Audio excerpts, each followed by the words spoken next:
অৱশ্যে এটা ঐতিহাসিক ক্ষণলৈ মাজত মাত্ৰ এটা দিন বাকী, কিয়নো এটা দিনৰ পাছতে অসমৰ শৌৰ্যবীৰ্য জাতীয় বীৰ লাচিত বৰফুকনৰ যি শৌৰ্যবীৰ্য, সেই শৌৰ্যবীৰ্য আচলতে ৰাষ্ট্ৰীয় আৰু আন্তঃৰাষ্ট্ৰীয় পৰ্যায়লৈ লৈ যোৱাৰ ক্ষেত্ৰত যি পদক্ষেপ, এই পদক্ষেপৰ অন্যতম হৈছে লাচিত বৰফুকন যি সাংস্কৃতিক প্ৰকল্প আচলতে যে ভাৰতৰ প্ৰধানমন্ত্ৰী নৰেন্দ্ৰ মোদী ডাঙৰীয়াৰ হাতেৰে আচলতে যি সুউচ্চ লাচিত বৰফুকনৰ যি প্ৰতিমূৰ্তি উন্মোচনৰ যি ক্ষণ আৰু এটা দিনৰ পাছতে আহিব। আৰু এইলৈ ইতিমধ্যে সমগ্ৰ উজনি অসমৰ যোৰহাটখন এই মুহূৰ্তত ৰঙীন হৈ পৰিছে। আৰু আমি পোনে এই স্থানতে আছোঁ। এইটো স্থান হৈছে ঐতিহাসিক যি লাচিত মৈদাম, যোৰহাটৰ তিয়কৰ হোলোঙাপাৰ স্থিত যি লাচিত মৈদামত এই মুহূৰ্তত উপস্থিত আছোঁ। আৰু এই লাচিত মৈদামত আজি এই শেষ পৰশ আচলতে এই লাচিত বৰফুকনৰ সুউচ্চ যি এই প্ৰতিমূৰ্তি আমি দেখাই আছোঁ। আমাৰ পাছফালে এয়া সুউচ্চ প্ৰতিমূৰ্তি 125 ফুট উচ্চতাৰ আচলতে বীৰজনাৰ যি প্ৰতিমূৰ্তি আমি ND24 দৰ্শকসকলক পোনে দেখাই আছোঁ যে এই প্ৰতিমূৰ্তি আচলতে উন্মোচন কৰিবৰ বাবে বা ৰাষ্ট্ৰৰ নামৰ উৎসৰ্গা কৰিবৰ বাবে ভাৰতৰ প্ৰধানমন্ত্ৰীজন আচলতে ইয়ালৈ আহিব। অতি গৌৰৱৰ মুহূৰ্ত হৈ ৰ'ব সেইটো যে প্ৰধানমন্ত্ৰী নৰেন্দ্ৰ মোদী ডাঙৰীয়াই ইতিমধ্যে অহা কালিলৈ দুদিনীয়া যি ভ্ৰমণসূচীলৈ আচলতে অসমত আহিব। কাজিৰঙাত এটা নিশা কটাব।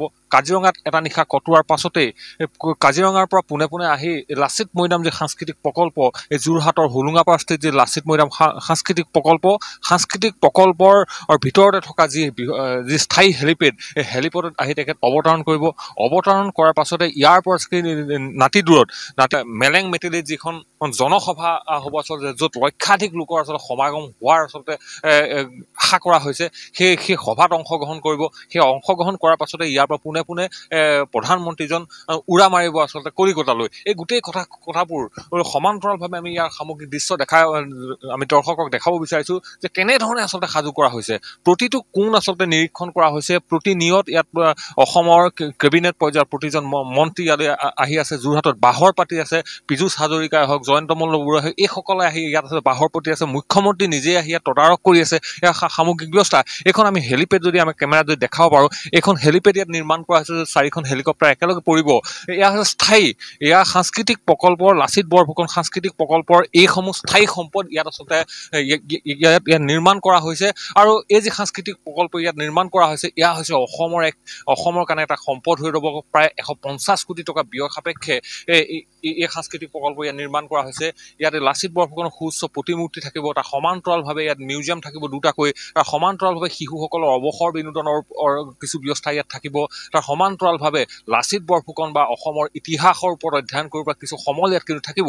এইসমূহ দৃশ্য আমি ইয়াৰ পৰা দেখাই আছোঁ যে প্ৰধানমন্ত্ৰীৰ যি নিৰাপত্তাৰক্ষী ইতিমধ্যে লাচিত মৈদামৰ এই সাংস্কৃতিক প্ৰকল্প আচলতে নিজৰ আয়ত্তলৈ নিছে। তেওঁলোকৰ নিৰাপত্তা কটকটীয়া কৰিছে।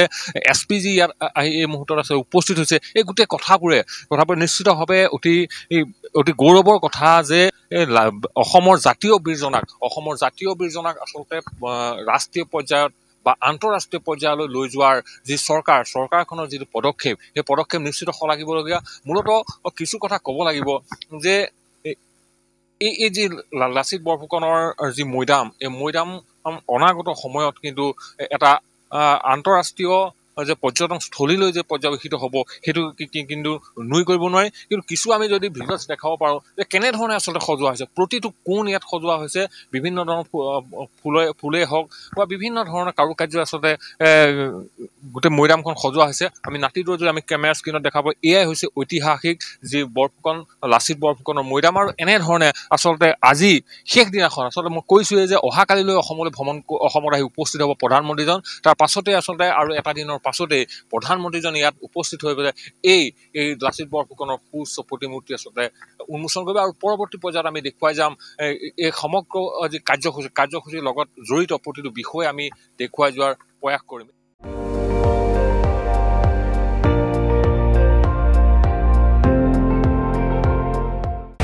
আপুনি চাই আছে ND24, সৰ্বশ্ৰেষ্ঠ নহয়, সৰ্বোত্তমৰ দৌৰত।